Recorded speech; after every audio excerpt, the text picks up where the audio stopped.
The dictionary defines the word wall as something that acts as a barrier. Unfortunately, there are lots of walls in the world: political walls, religious walls, racial walls, and countless others.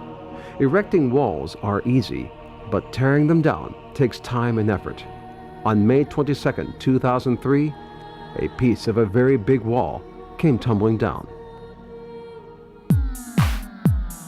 Empower Peace will enable us, through the use of video conferencing and online streaming, to connect with youth worldwide. أهلا وسهلا بكم في Empower Peace. Bienvenidos a Empower Peace. سلام، به Empower Peace خوش آمدید. بسیار خوشحالیم که شما به ما پیوستید.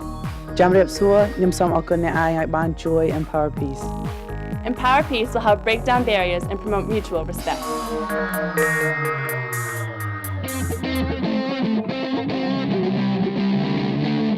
Empower Peace started by connecting high school kids in Boston with high school kids in Bahrain. The 2-hour internet broadcast gave kids from opposite sides of the globe the opportunity to talk to each other, laugh with each other, and form new friendships. We were like really into each other. Like we were interested in every question someone asked. We were interested. I think the part I liked most about it was like, you know, when they got into speaking about themselves and the culture and everything. It felt like a conversation more than like a conference. I felt like they were my friends and I was just talking to them on the TV.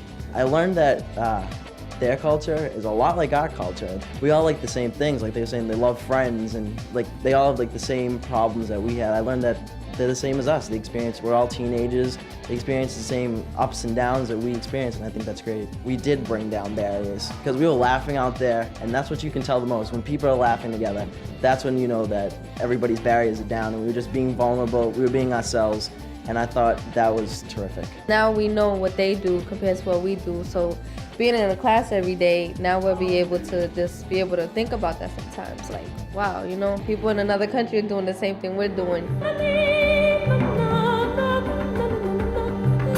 A year later, on May 11, 2004, Empower Peace expanded to 4 sites.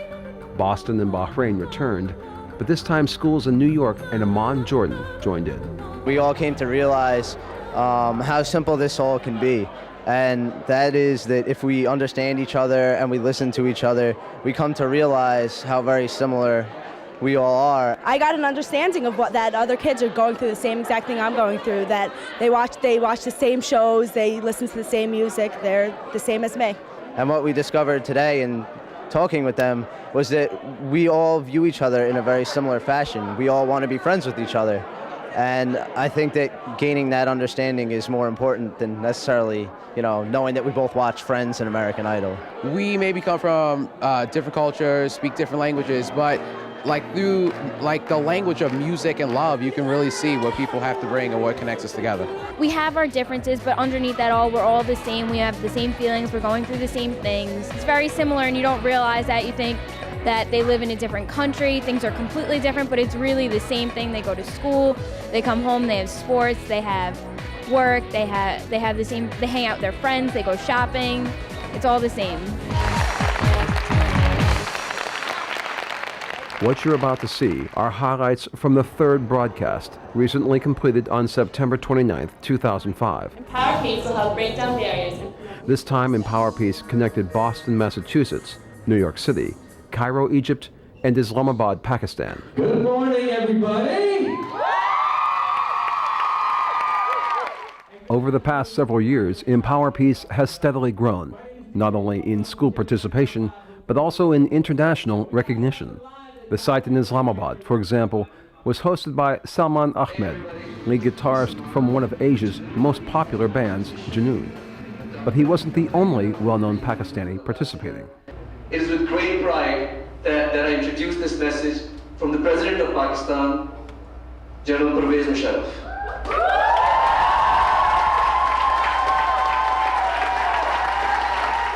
Bismillahirrahmanirrahim.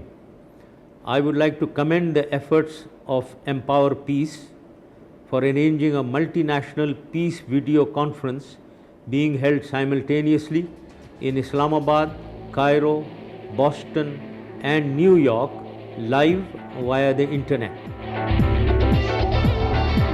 Having a world leader like President Musharraf was a first for Empower Peace. but there is little doubt he won't be the last.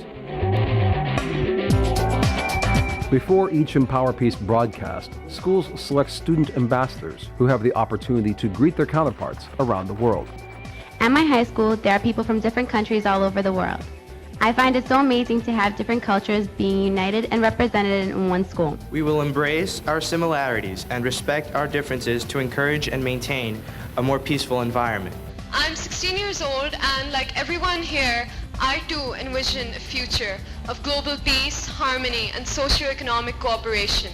The youth of this world have seen enough violence and rage in the form of terrorism and war. Peace is the only condition we want to live in. Tolerance, respect, and knowledge. These are the tools we must use to break down our barriers, and these are the same tools we must use to build bridges to peace. We'd like the video conference to help us share our cultures, style, and living. We are sure we can find many similarities as the world of today becomes a global village. Part of learning about each other's culture is through the arts. This dance team in Boston brought a Latin touch to the broadcast.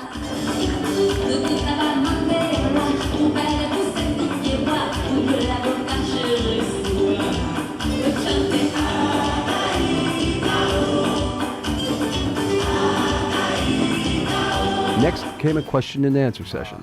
The first question being, where would you take us if we visited your country? If you were to visit our home in Long Beach, I would bring you to the Boardwalk. The Boardwalk is an amazing place. Long Beach is a barrier island off of the southern shore of Long Island, and it's 35 miles outside of the city. Probably I would take you to Luxor and Aswan. These are two cities which are extremely close to each other. There, more than 1/3 of the world's ancient monuments are found. And I believe that if anybody should visit Egypt, he should visit these two cities, because that's one thing Egypt has which makes it really special. I would definitely take you to the mall so you could see other kids around. And to end off the day, I would take you to a Red Sox game so you can see the best baseball team in America. I will take you to a traditional wedding ceremony where you can witness the customs of Pakistani people as they exchange their vows. You will be able to see the unique family setup that exists in my country, the love and respect we have for everyone. You will also feel the hospitality with which you would be welcomed to the celebrations. The most important aspect of the Empower Peace broadcast, students asking each other direct questions in a face-to-face discussion. The first round of questions dealt with their respective homelands. Let's get started with a question from New York for Cairo. Given the location of Egypt at the crossroads of 3 continents, what do you see as Egypt's role in the international community now and in the future? I think that this is the best thing that probably ever happened because we're in the middle of 3 continents, my gosh, this is not something normal. We are able to connect with all different parts of the world, and it's a step forward. What about Pakistan are you most proud of, and what about Pakistan would you most like to change? I am proud of the moral and ethical values which have been transferred to us by our forefathers. I can always raise my head high and claim that we love our parents, do all we can for our siblings and friends, and raise our children without any selfish motives. I was just wondering, why is your city named Boston? This city got its name from England, not only because of the religious and political problems, but because of how it was associated to hope, achievement, and fulfillment of dreams that made it the esteemed city that it is today. Okay, the question I have is there any place in your country which makes you feel highly spirited and emotive? And what is it about that place which makes you feel this way? Thank you. If I have to pick one place, I'll have to pick the Great Pyramids of Giza, because whenever I pass by or even go to it, it's just, when sight of it makes me just wonder how my ancestor did that. It's just great. You can never find it any place else in the world, and it just takes my breath away. Hi, my question for New York is, if you were the president of your country, what would you change about your country and why? As President of the United States, I would focus my attention on the inequalities among the various groups of American society in order to serve as a better example in the international community.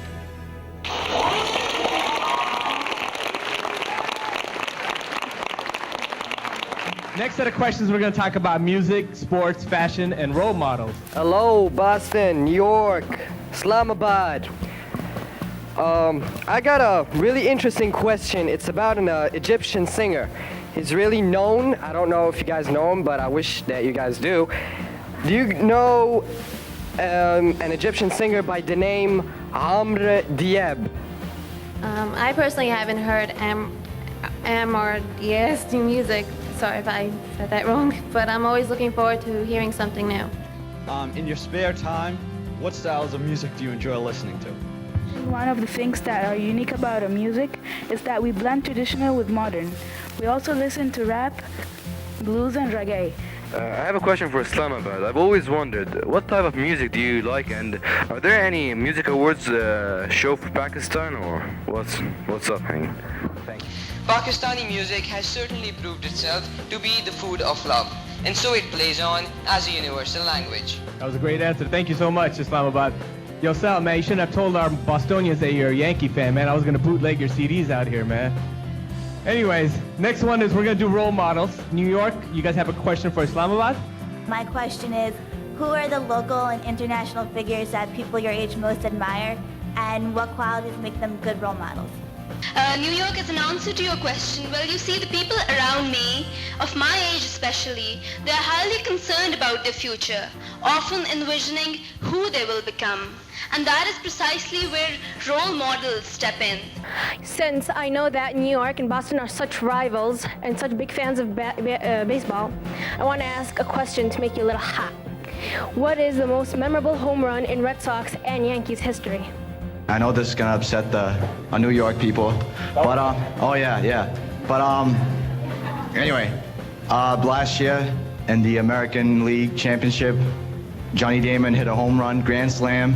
He gave us an advantage 6-0 for the Red Sox versus the Yankees, and that led us to reverse the curse of 86 years. My question is for New York. Do you think that the fusion of Eastern and Western designs in the fashion industry can lead to East and West being brought together in other fields? To answer your question, yes. I believe the fusion of fashion is an indicator of the acceptance of different cultures. We as young people and the leaders of tomorrow need to continue to integrate different parts of diverse cultures. This will in turn promote peace throughout the world. We have a question for Islamabad. Islamabad, you ready? Hi, my name is Gabriella Sullivan, and I'm 15 from Prospect Hill Academy. And I wanted to know what sports kids play in Pakistan and if girls and boys play the same sports. Almost all kinds of sports are played here in Pakistan. Eastern and Western styles are conversed together, resulting in the formation of exciting and ecstatic games. Sports as cricket, polo, and hockey are played in traditional lines here. New York, you have a question for Cairo about fashion? How do the traditional and modern clothing and fashion compare between teenage and adults and between Egyptians and other Middle Eastern countries? Egyptian countries compared to Middle Eastern, I'd have to say you'd find girls not veiled in the streets of Egypt, some veiled, some not, like me. And from other Middle Eastern countries, most are all veiled, so it's mostly the choice. Thank you. Empower Peace also announced a new contest during the broadcast. Called PSA for Peace, students around the world were asked to create a television commercial that promotes peace and understanding. Participants from the 4 cities already produced their PSAs and explained how they came up with their ideas. How you doing? I'm Chris. And I'm John. We're seniors at Stoneham High School, and we both work to produce this PSA. The video was a collaborative effort by our entire peer leader class to encourage peaceful relations worldwide.